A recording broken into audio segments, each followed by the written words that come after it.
An SBA loan, you can borrow up to $5 million to buy your own business, like this custom closet business based in Connecticut. Now, this business is asking $3.4 million, and they advertise that they're generating just a little over $1 million per year in cash flow. Now, this particular listing is a franchise. We don't know which brand, but sometimes it is nice to have a good franchise behind you that has good advertising, is a well-known brand, and a good name within their industry. Now, this particular franchise has been in business for 40 years, and this business has been in existence for 8 years and covers 2 territories. And the listing says that the sellers are selling because they are going to expand the brand internationally. So they're going to sell their US stores, and they're going to go open stores in another country. So this company both manufactures and installs. So they have a 9,000 square foot manufacturing facility along with another 2,000 square foot retail space. Now they have 33 total employees, but this business is going to need a general manager. So if you were to buy something like this, you should expect to come in and run the business day one. The franchise probably won't let you run the business absentee right from the start.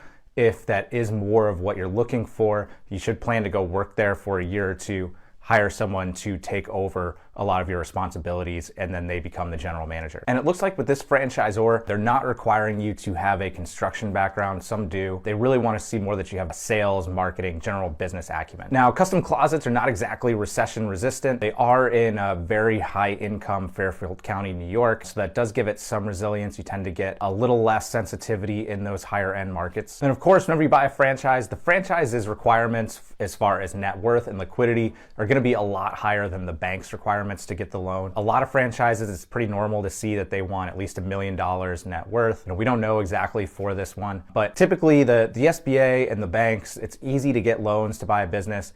When it gets hard, it's the franchise to meet their requirements, and then the landlords can often be the hardest. The landlords typically have their own criteria that's much stricter than what the bank would require to get a loan.